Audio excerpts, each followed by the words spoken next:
अस्सलामुअलैकुम नाजरीन, आप देख रहे हैं कश्मीर क्राउन और मैं हूं आपका मेज़बान अशरफ राही।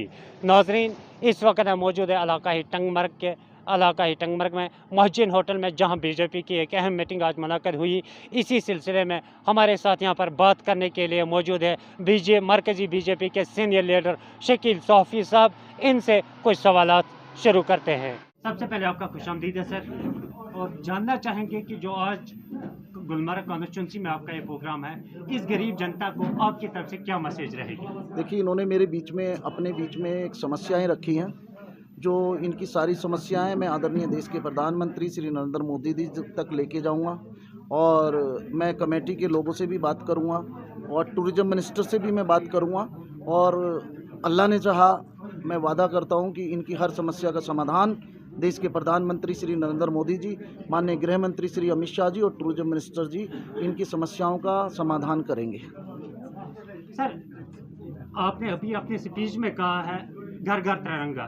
घर घर तिरंगा की बात आपने कहा कि नरेंद्र मोदी जी का झंडा घर घर लगाएंगे। क्या ये खाली नरेंद्र मोदी जी का नहीं, झंडा मैंने है या पूरे नरेंद्र मोदी जी का भारतीयों झंडा नहीं कहा। मैंने ये कहा है कि नरेंद्र मोदी जी ने एक नारा दिया है, घर घर तिरंगा। तो मैं नरेंद्र मोदी जी का ये नारा लेकर के कश्मीर की गली गली में और जगह जगह में जाऊंगा, हर डिस्ट्रिक्ट में जाऊंगा और हर डिस्ट्रिक्ट के अंदर तिरंगा झंडा लगवाऊंगा। और इसके लिए चाहे मुझे किसी हद तक गुजरना पड़े, चाहे मेरी जान चली जाए, चाहे कुछ भी हो जाए, लेकिन मैं नरेंद्र मोदी जी का झंडा लेकर के जम्मू कश्मीर के अंदर गली गली आप लोगों के साथ में जाऊंगा। घर घर तिरंगा, तो घर घर तिरंगा हम लोग लेकर के जा रहे हैं, अभियान चला रहे हैं। और हर पूरे हिंदुस्तान में, खाली श्रीनगर और जम्मू कश्मीर में नहीं, हम पूरे हिंदुस्तान में तिरंगे का वो चला रहे हैं। और नरेंद्र मोदी जी ने नारा दिया, देश के प्रधानमंत्री ने, कि घर घर तिरंगा। तो हम तिरंगा लेकर के चले हैं, जहाँ तक कामयाब होंगे देखेंगे, करेंगे।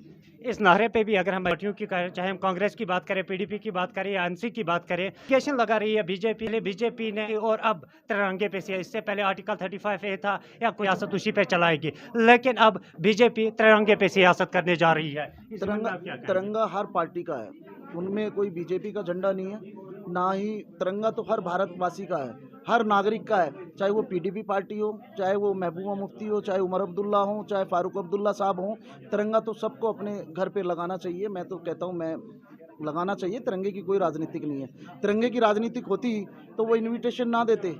अभी दिल्ली में जो प्रोग्राम हुआ, सभी अपोजिशन पार्टी को, चाहे कांग्रेस हो चाहे कोई भी पार्टी हो, सब दल को बुलाया, लेकिन कोई भी दल तिरंगे के लिए नहीं गया।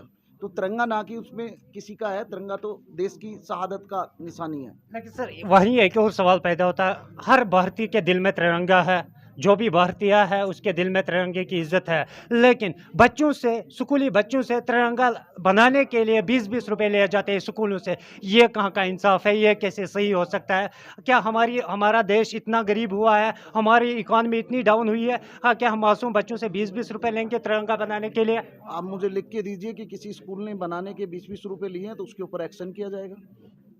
और एक सवाल आपसे जानना चाहेंगे, जब आर्टिकल 5 अगस्त 2019 को भारतीय जनता पार्टी की ये ऐलानिया कहा था भारतीय जनता पार्टी ने कि कश्मीर में अब विकास होगा, कश्मीर में तरक्की होगी, कश्मीर में अमन होगा और खुशहाली होगी, लेकिन आज तक वो कहीं नज़र नहीं आ रही है। इस ज़िम्मन में आप क्या कहेंगे? आपको नज़र नहीं आ रही, मुझे पता नहीं क्यों नज़र नहीं आ रही। मैं बता देता हूँ क्योंकि हम कश्मीर क्योंकि हम कश्मीर की गलियों में घूमते रहते हैं सुबह और शाम। आप रोडों पे भी घूमो, हाईवे देखो कश्मीर के कितने अच्छे बने हैं। आप जम्मू से जो है, यहाँ पे ट्रेन आ रही है श्रीनगर गुलमर्ग, और यहाँ आ रही है, इससे बिजनेस बढ़ेगा नहीं बढ़ेगा, कारोबार बढ़ेगा नहीं बढ़ेगा? आप हमें बताइए, क्या ये श्रीनगर सिटीज के लिए है? क्या रोड्स ये जो आप डेवलपमेंट की बात कर रहे हैं, क्या ये सिटीज के लिए? क्या गाँव के लोग फिर उसी 47 से पहले जो जिंदगी गुजारते थे उसी जिंदगी में अभी तक नहीं, उस जिंदगी का कोई मतलब ही नहीं, इसकी अच्छी जिंदगी दे रहे हैं। इस तरह का विकास क्यों नहीं होता? इस तरह गाँव में तो अब होगा ना, आप लाओ ना, सरकार ला रहे हैं तो कर रही है ना सरकार, देश के प्रधानमंत्री जी सब काम कर रहे हैं। जगह जगह, घर में, मोहल्ले में क्लिनिक खोले जाएंगे, सब कुछ करा जाएगा ना। जो लोगों ने बर्बाद किया इस कश्मीर को, उनको बोलिए ना। आज उनके बच्चे अमेरिका में पढ़ रहे हैं, हमारे बच्चे कहाँ पढ़ रहे हैं? हमारी माँ बहनें यहाँ बैठी हैं, भूखी प्यासी यहाँ बैठी हैं। उनके घर से कौन भूखा प्यासा बैठा है? MP MLA किसने बनाया? इन माँ बहनों ने बनाया, आप लोगों ने बनाया, आपने वोट दिए, चाहे मैं ही क्यों ना हूं। आपकी वोटों से हम चुन करके मंत्री बन के जाते हैं, लेकिन हम लोग क्या करते हैं? तो क्या उम्मीद लगाए रखेंगे जो आम लोग हैं आज, जो आपका जो मैसेज, आपकी तरफ से जो मैसेज रहेगी, अब क्या रहेगी? मेरा मैसेज ये है कि अच्छे लोगों को चुने जो आपका हक लड़े और अपने में से एक आदमी खड़ा करें, ना कि इन पुराने नेताओं को खड़ा करें। अपने में से एक गरीब आदमी चुने जो गरीब की जनता की मदद कर सके, और जो केंद्र सरकार से पैसा आता है वो गरीब जनता में लगाए, गली मोहल्ले में लगाए, स्कूल में लगाए, हॉस्पिटल में लगाए। सर, आपने कहा आरटीआई के जरिए हमने डाटा कलेक्ट किया है, उसमें या तो ब्यूरोक्रेट्स के नाम हो गया या यहाँ के मंत्रियों के नाम हो गया। क्या उनके खिलाफ एक्शन हो सकता है सच में? क्योंकि बहुत मुद्दत से कश्मीरी अवाम को खाली सपने दिखाए जा रहे हैं इलेक्शन के टाइम पे, बाद में उन सपनों में किस तरह पानी फेरता है ये आप भी जानते हैं और हम भी जानते हैं। देखिए, ना तो मुझे इलेक्शन लड़ना है और ना ही मैं इलेक्शन के लिए आया हूँ। मैं जो है अपने एक कौम की आवाम के लिए, अपने लोगों के लिए, अपनी माँओं बहनों की मदद के लिए मैं यहाँ आया हूँ। क्योंकि मैंने आरटीआई डाली 2005 के एक्ट के तहत, और उस एक्ट के तहत मुझे 9000 पन्नों की एक फ़ाइल मिली, जिसमें सीबीआई ऑफिसर्स भी हैं, जिसमें आईएएस ऑफिसर्स भी हैं, जिसमें इंस्पेक्टर भी हैं, जिसमें होटल के मालिक भी हैं। और मैं इसके ऊपर एक्शन लूँगा, क्योंकि मेरे हाथ परसों ही वो फाइल लगी है। अगर कोई ये सोचता हो कि शकील सैफी को गोली से डरा दूंगा, पैसे से डरा दूंगा या पैसा दे के खरीद लूँगा, तो वो भूल जाए। सिवाय अल्लाह के और सल्लल्लाहु अलैहि वसल्लम के मुझे कोई नहीं डरा सकता।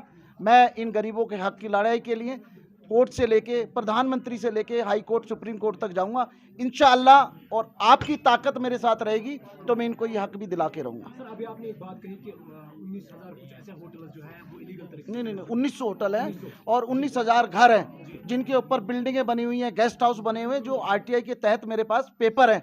और मैं नेक्स्ट प्रेस कॉन्फ्रेंस यहीं पर करूँगा, बशीर भाई के नेतृत्व में करूँगा, और उन पेपरों को आपकी प्रेस में भी साझा करूँगा।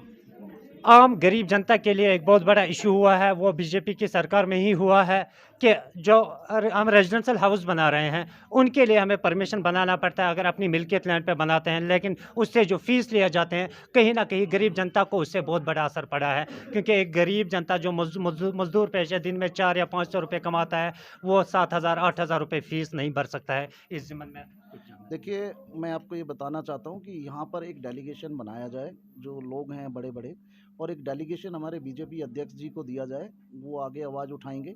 मैं तो दिल्ली से आया हूँ, जो मुझे पता है, और ये आवाज़ आज आपने उठाई है, इस आवाज़ को भी मैं ज़रूर उठाऊँगा।